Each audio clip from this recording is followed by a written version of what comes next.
नमस्कार देवी सज्जनों, आ चुका हूँ एक और नए वीडियो के साथ। आज है एजुकेशन અને આપણા ગુરુદેવો ટીચર્સ, અમુક ટિપિકલ ટીચર્સની વાત કરશું આજે આપણે. હવે ટીચર આમ તમને એમ થાય ને ટીચર્સ ટીચર શબ્દ જેવો છે ને, ઓહ ટીચર, પ્રોફેસર, સર, અલગ નામ હોય ટીચરના બધે ભાઈ એમ. અને તમને હોદો એમ લાગે ઓ માણા કેવો છે આમ તેમને આમ રોપ વાળો ને ભાઈ. અમુક આપણા ઓલામાં છે ટીચર્સમાં કે ભાઈ ઓહો કે ભાઈ આવું કેમ નથી એમ.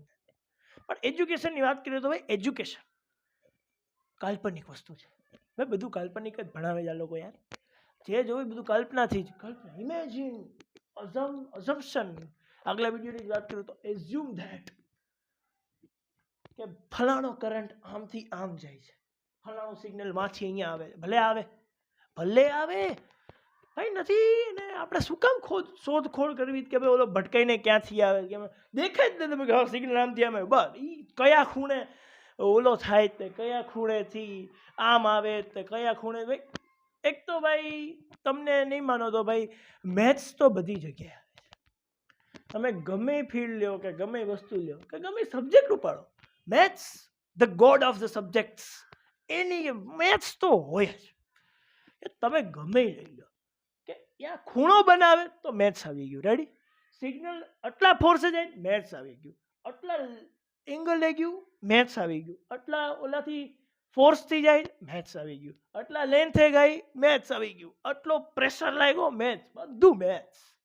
All of the maths. ક્યાં જોવે મેથ્સ. અને હું તમને મારું ઓબ્ઝર્વેશન છે કહું ભાઈ, તમે સાયન્સ લો મેથ્સ આવે, કોમર્સ લો મેથ્સ આવે, આર્ટ્સ લ્યો મેથ્સ ન આવે, સમજી ગયો. બટ જો તમારે ટીચર બનવું હોય તો જીપીએસસીમાં મેથ્સ આવે. એટલે તમે મેથ્સ તો પીછો નહીં છોડે, ગમે આ કરી લ્યો.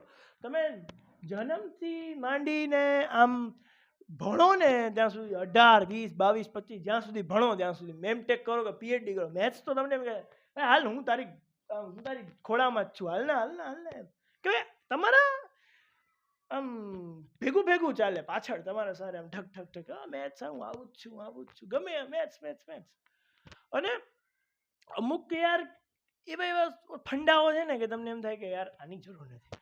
માન લો કે ભાઈ કોઈક ઇક્વેશન આવ્યું કે ભાઈ ઇક્વેશન છે કે ભાઈ આ છે, આપણે ભાઈ આપણા એન્જિનિયર લોકો ભાઈ આપણે માની લઈએ કે ભાઈ હા ઓકે સમજી ગયા કે ભાઈ આ છે, બસ યાદ રાખી લેશું. પણ આપણા અમુક પ્રાણીઓ છે ને, જે અમુક ક્લાસમાં એવા લોકો હોય ભાઈ એને એની અંદરનું ઝાંકવું હોય ભાઈ એની અંદર શું છે ભાઈ. પરીક્ષામાં નહીં પૂછાય, શું કામ ઝાંકે છે? તમને એમ થાય કે અરે યાર આ કેમ આમ ગધેડો આમ. તમને ત્યારે ગુસ્સો જ આવતો હોય. એ જ્યારે આમ પૂછે ને તમને કે સર આમથી આમ કે ભાઈ એ ક્વેશ્ચન લોજિકલ પણ ન હોય. તમને એમ થાય કે અરે યાર આ શું પૂછે છે યાર, ખોટો ટાઈમ પાસ કરે છે. અને એની ટિપિકલ ટાઈમિંગ હોય એ છોકરાઓની કે ભાઈ 5 મિનિટ છે લેક્ચર પૂરો થવાનો, 5 મિનિટ પહેલાં જ પૂછે કે સાહેબ આ એટલે 10 મિનિટ ખેંચે. પછી આપણે ન ભણવું હોય તો ભણવું પડે કે સાહેબ કે અહીંયા જોવો ભાઈ. અને એ લોકોને બધું આવડતું હોય, અમુક હોય ને એ લોકોને બધું આવડતું જ હોય કે ભાઈ સાહેબ પૂછે એટલે ધાડ, સાહેબ આનો આ આન્સર, સાહેબ આનો આ આન્સર, સાહેબ ઓલો આ આન્સર.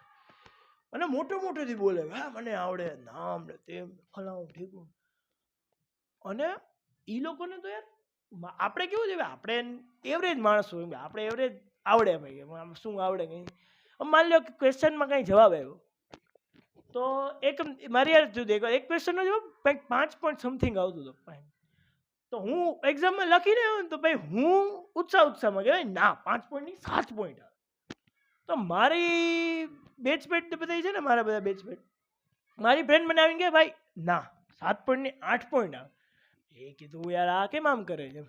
પછી મેં ટોપરોને પકડ્યા. ટોપરોને ખબર હોય કે ભાઈ આન્સર કેટલો આવે, એ લોકોને આવે એટલે બરાબર એમ.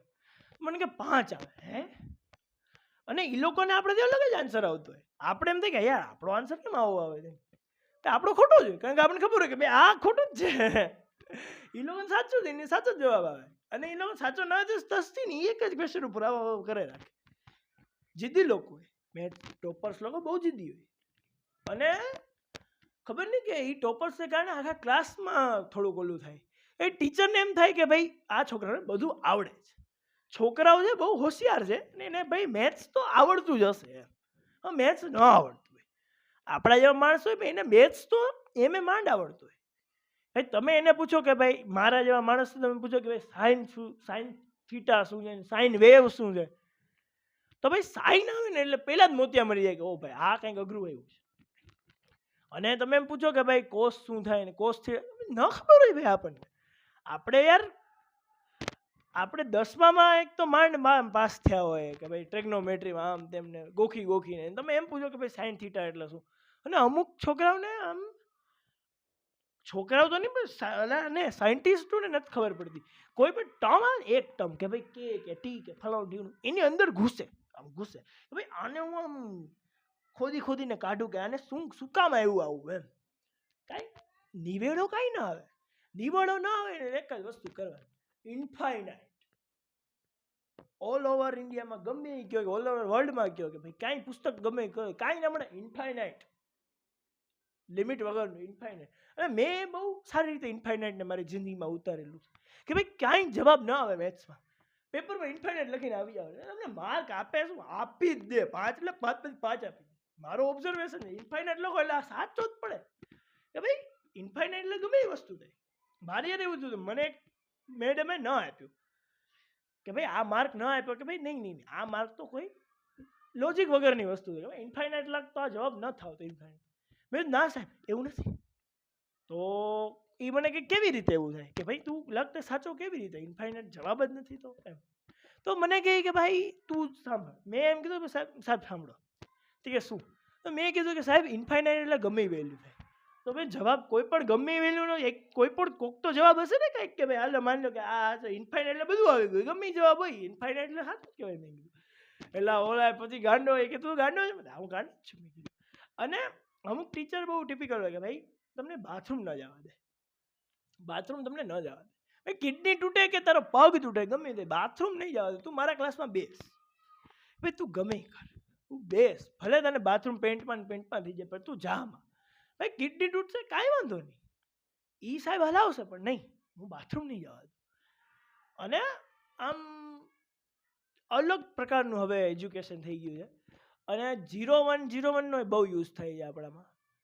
અને ભાંગાકાર ગુણાકાર તો મબલખના ઓલામાં કે ભાઈ તમે જાણો ભાંગાકાર, એક તો આ પાઈ બહુ નડે છે યાર, પાઈ ને ઓમેગા ને એ ભાઈ બહુ આમ ગમે અને અમુક ટિપિકલ ઓલા હોય ને સાહેબુ કે ટીચરો કે ભાઈ એની કેસેટ બંધ જ ન થાય, એની કેસેટ બંધ જ ન થાય. આવે ભલે આપણે કોઈ એમાં માની લો સિનારીઓ તમે વિચારો કે ભાઈ ક્લાસ થાકી ગયો ને એ આવ્યા કે ભાઈ આવું છે કે ભાઈ આવીને ભણાવવા માંડ્યા કે ભાઈ આ કરવાનું જ ફોલું કરવાનું ફલાણું કરવાનું, હા બધા હા પાડતો હોય, બધાની નીંદર જ આવતી. માની લો બપોરનું ક્લાસીસ હોય ને તમે જમીન છાશ ઠંડી છાશ પીને તમે બેઠા હો કે ભાઈ ઓ યાર હવે નહીં મેળ પડે આમ તેમને, તો એ ભણાવે અને એની કેસેટ પૂરી જ ન થાય. ભલે આપણે સામેથી રિસ્પોન્સ હોય કે ન હોય, ભલે એના મોઢા ઉતરે આમ કરીને કે ભાઈ સાહેબ નીંદર તો એ ભણાવે રાખે. તમને એમ થાય કે યાર બંધ કેમ નથી થતા, એમ ભણાવે રાખે. ઓકે સમજાણું. અને એને એમ થાય કે ભાઈ બધાને સમજાય જ બધું પણ નથી સમજાતું, બધા હા પાડે, હા સાહેબ. એટલે આપણે એન્જિનિયર લોકો હા પાડવામાં બહુ સારા, ગમે હા એક્સેપ્ટ, ફલાણું ઇક્વેશન ફલાણું એક્સેપ્ટ, અમે ના નહીં પાડીએ ગમે એ વસ્તુ આવકાર્ય છે. અને આ ટીચર્સથી યાદ આવ્યું કે અમારે એક સાહેબ છે ટિપિકલ 7 સાઈનનું કરાવે. હાઈ પ્રોપર્ટીઝ બુક કરાવતો હોય ને પોતાના નામે કે ભાઈ આ તારી પ્રોપર્ટી આજથી મારી, એમ 7 સાઈનનું કરાવે કે 7 સાઈન અહીંયા કર 7 સાઈનનું કરાવે. અરે યાર મેં કીધું ભાઈ તું 7 સાઈન કરાવે છે એમ, આમાં તો મેં કીધું તું બેંકની સાઈન તું માન લે કે કોઈ માણસની બેંકની સાઈન હોય તો ભાઈ આમ તો પૈસા વયા જાય ભાઈ, મેં કીધું તમારે ભાઈ. અને આ જે અમુક સાયન્ટિસ્ટો છે, અમુક છોકરાઓ પણ છે એવા કે ભાઈ એને એમ હોય કે ભાઈ આ ભણશું એટલે બસ, પણ એવું નથી. ભાઈ પ્રેક્ટિકલ વસ્તુ મારા હિસાબે એજ્યુકેશનમાં નાખવી જ જોઈએ. અને જો તમને આ વિડીયો ગમ્યો હોય તો લાઈક કરો, શેર કરો, સબસ્ક્રાઈબ કરો અને તમારા એજ્યુકેશન ઉપર જે વ્યૂઝ હોય કોમેન્ટમાં 100% લખજો. તો ત્યાં સુધી મળીએ અગલા વિડીયોમાં. Bye bye.